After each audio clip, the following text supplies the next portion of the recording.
नमस्कार मित्रों, दिव्य ज्ञान चैनल पर आप सभी का मैं संदीप सिहारे हार्दिक स्वागत करता हूं। कुरुक्षेत्र की भूमि पर पांडव और कौरव सेना के सहित आ डटे थे। दुर्योधन ने अपनी सेना से कहा, कौन वीर योद्धा कितने समय में पांडवों का सेना के सहित वध कर सकता है, सो बताए। तब पितामह भीष्म और कृपाचार्य ने कहा कि वह 1 मास में पांडवों का सेना के सहित संहार कर सकते हैं। द्रोणाचार्य ने कहा कि वह 15 दिनों में, अश्वत्थामा ने कहा कि वह 10 दिनों में पांडवों का सेना के सहित वध कर सकता है। तब कर्ण बोला कि वह 6 दिन में पांडवों का सेना के सहित संहार कर देगा। यह जो खबर है युधिष्ठिर तक पहुंची, तब युधिष्ठिर ने भी अपनी सेना से, अपने योद्धाओं से यही प्रश्न किया। तो अर्जुन बोले, राजन, ऐसा प्रश्न युद्ध के विषय में असंगत लगता है, कारण कि जय अथवा पराजय में भला यह कौन जान सकता है कि कितने समय में वह सेना का वध कर सकता है। फिर भी राजन, आप पूछ रहे हैं तो सुनिए, मैं 1 दिन में संपूर्ण कौरवों का सेना के सहित संहार कर सकता हूँ। इसके अलावा यह जो सारे वीर हैं, वह भी कौरवों का निश्चित ही संहार कर सकते हैं। जब अर्जुन ने इस प्रकार कहा, तब वीर बर्बरीक हंसने लगा और बोला, महात्मा अर्जुन, आप जो इस प्रकार कह रहे हैं, आप सब ध्यानपूर्वक मेरी बात सुने। मैं मुहूर्त भर में ही संपूर्ण कौरवों को सेना के सहित नष्ट कर डालूंगा। जब बर्बरीक ने इस प्रकार कहा, तब अर्जुन कृष्ण की ओर देखने लगे। श्री कृष्ण ने कहा, वत्स अर्जुन, वीरवरो, बर्बरीक की बात सत्य है, इसमें ऐसा ही बल है, ऐसा ही इसका प्रभाव है। तब उन्होंने बर्बरीक से कहा, पुत्र, तुम जो ऐसा कह रहे हो, इतने कम समय में तुम कैसे संपूर्ण सेना का संहार कर सकते हो, बताओ तो जरा। तब बर्बरीक ने बाण निकाले और उस एक बाण में लाल भस्म लगाई और उस बाण को संपूर्ण सेना पर छोड़ दिया। वह भस्म दोनों पक्षों के सैनिकों के मर्म स्थानों पर जाकर लगी। केवल 5 पांडव, अश्वत्थामा और कृपाचार्य, इन सब को छोड़कर सभी के शरीरों का, मर्म स्थानों का उसने स्पर्श किया। तब बर्बरीक ने कहा, जिन जिन शरीरों पर यह भस्म जा गिरी है, मैं तत्काल देवी माँ के दिए हुए बाणों से उन सबको नष्ट कर डालूंगा, संहार कर दूंगा। यह धनुष है, यह बाण है, देवी माँ की अद्भुत मुझ पर कृपा है। जब वीर बर्बरीक ने ऐसा कहा, तो तुरंत ही भगवान श्री कृष्ण ने सुदर्शन चक्र से उसका सिर धड़ से अलग कर दिया। श्री कृष्ण के ऐसा करते ही पांडव पक्ष के योद्धा सब दुखी हो गए और भावुक हो गए, रोने लगे। वह बोले, यह क्या है? वीर बर्बरीक कैसे मर गया? श्री कृष्ण ने क्यों इसका वध कर दिया? तरह तरह के प्रश्न वह लोग करने लगे।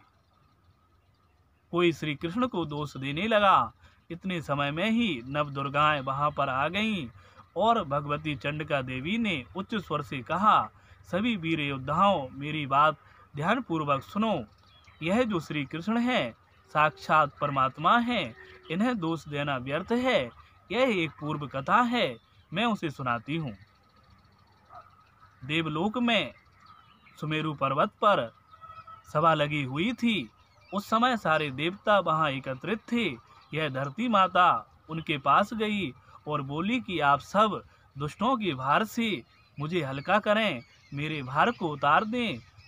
सो ब्रह्मा जी ने भगवान नारायण से प्रार्थना की कि आप ही धरती पर अवतार लेकर इसके कष्टों को दूर करें।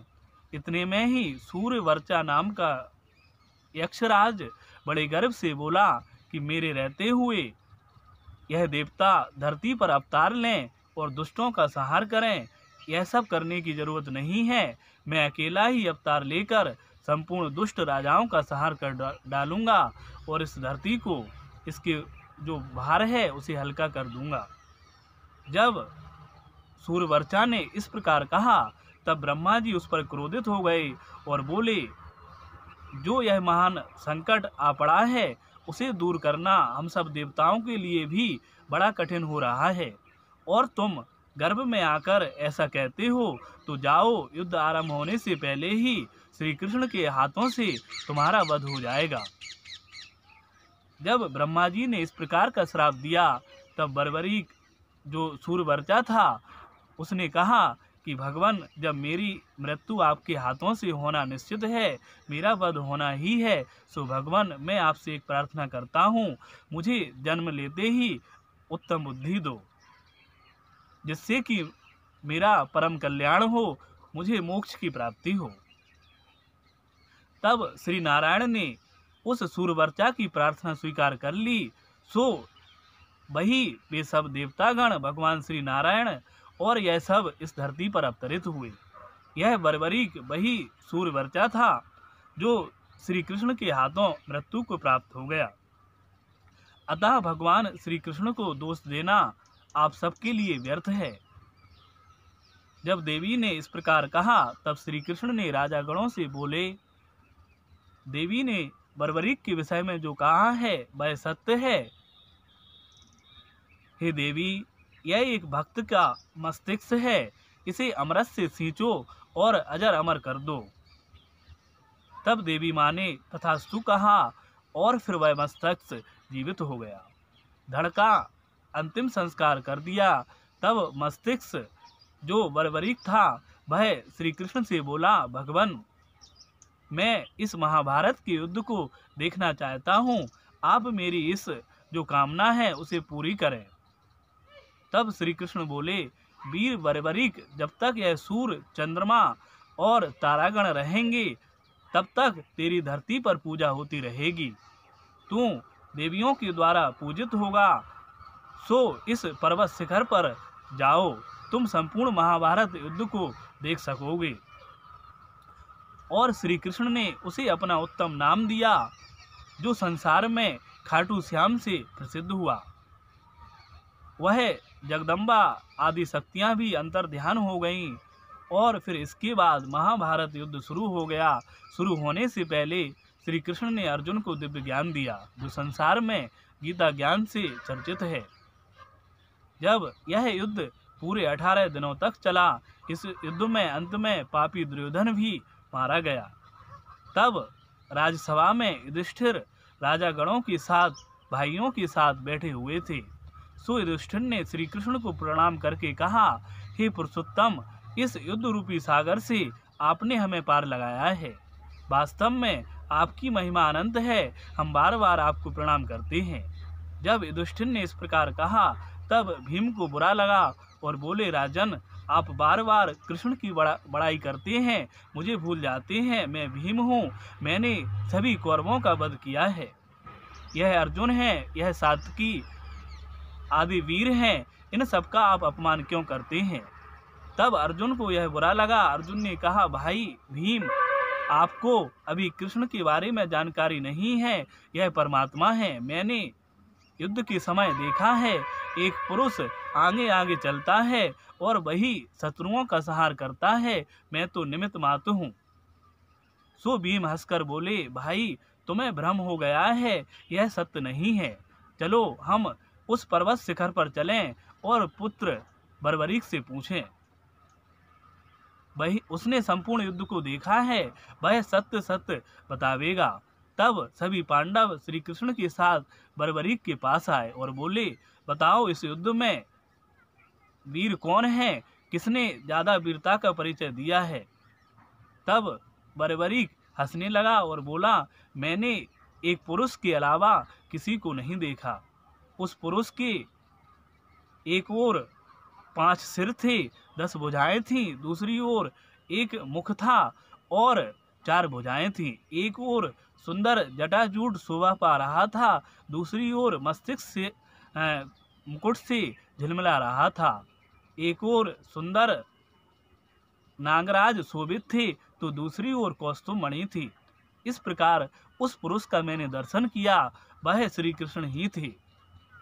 जब बर्बरीक ने इस प्रकार कहा तब आकाश से पुष्प वर्षा होने लगी, ढोल नगाड़े बज उठे, आनंद उत्सव छा गया। तब भीम लज्जित हो गए और श्री कृष्ण से बोले, मैंने जन्म से लेकर अब तक जो भी अपराध किए हैं, जो भी पाप किए हैं, उन सब के लिए हे कृष्ण, हे पुरुषोत्तम, मुझे क्षमा कर दो। मैं मूर्ख हूँ, अनजान में मुझसे ऐसे अपराध हो जाते हैं। तब श्री कृष्ण मुस्कुरा दिए और बोले, अच्छा जाओ, मैंने तुम्हें क्षमा किया। तो इस प्रकार से इस कथा में बर्बरीक की महिमा है।